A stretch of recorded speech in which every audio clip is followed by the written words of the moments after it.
नमस्कार। एका मुलीच्या ताब्याच्या प्रश्नावरून पुणे जिल्ह्यात वातावरण अचानक तापलंय आणि आता या प्रकरणावरून मोठा मोर्चा निघालाय। राजकारण बाजूला ठेवून सर्वांनी एकत्र यावं असं आवाहन करण्यात आलंय। एका मुलीला तात्काळ तिच्या कुटुंबाच्या ताब्यात द्यावं अशी मागणी केली जात आहे आणि याच मागणीसाठी हिंदू जन आक्रोश मोर्चा काढण्यात आलाय। पुढे जाण्याआधी एक विनंती करेन, तुम्हाला आमचे व्हिडिओ आवडत असतील पण अजून तुम्ही चॅनलला सबस्क्राइब केला नसेल तर चॅनलला लगेच सबस्क्राइब करून घ्या। मिळालेल्या माहितीनुसार ही घटना पुणे जिल्ह्यातील भिगवड परिसराशी संबंधित असल्याचं समोर आलंय।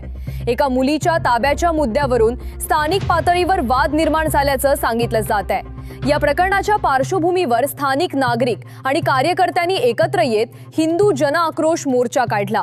या मोर्चामध्ये बोलताना नेते गोपीचंद पडळकर यांनी महत्त्वाचं आवाहन केलं। त्यांनी सांगितलं की या प्रकरणावर राजकारण करू नये, राजकीय मतभेद बाजूला ठेवून सर्वांनी एकत्र येणं गरजेचं आहे आणि त्या मुलीला तात्काळ पोलिसांसमोर आणून तिच्या कुटुंबाच्या ताब्यात द्यावं। त्यांच्या म्हणण्यानुसार या प्रकरणात संवेदनशीलता ठेवणं गरजेचं आहे आणि समाजामध्ये तणाव निर्माण होणार नाही याची काळजी घेणंही तितकंच महत्त्वाचं आहे। त्यामुळे या विषयावर राजकीय आरोप प्रत्यारोप न करता योग्य तो मार्ग काढण्याचं त्यांनी आवाहन केलं।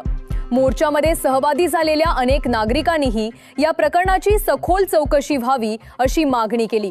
मुलीच्या सुरक्षिततेला प्राधान्य दिलं जावं आणि तिला तिच्या कुटुंबियांच्या ताब्यात देण्यासाठी प्रशासनाने योग्य पावलं उचलावीत अशी भावना मोर्चामध्ये व्यक्त करण्यात आली। या मोर्चामध्ये स्थानिक कार्यकर्ते, नागरिक आणि विविध संघटनांचे प्रतिनिधी मोठ्या संख्येने सहभागी झाल्याचं सांगितलं जात आहे। या दरम्यान परिसरात काही काळ तणावपूर्ण वातावरणही निर्माण झाल्याची माहिती समोर येत आहे। मात्र परिस्थिती नियंत्रणात असल्याचं स्थानिक पातळीवरून सांगितलं जात आहे। पोलीस किंवा प्रशासनाकडून या प्रकरणावर सविस्तर अधिकृत प्रतिक्रिया अद्याप समोर आलेली नाही। त्यामुळे पुढील काही दिवसात प्रशासन काय भूमिका घेते आणि या प्रकरणाचा पुढील तपास कसा होतो याकडे सर्वांचे लक्ष लागलंय।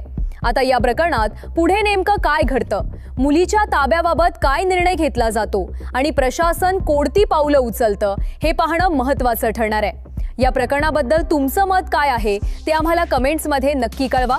अशाच महत्त्वाच्या आणि अपडेटेड बातम्या पाहण्यासाठी आमच्या चॅनलला सबस्क्राइब करायला विसरू नका। व्हिडिओ आवडला असेल तर लाईक करा आणि हा व्हिडिओ इतरांपर्यंतही शेअर करा। मी पुन्हा भेटेन एका नव्या आणि महत्त्वाच्या बातमीसह। धन्यवाद।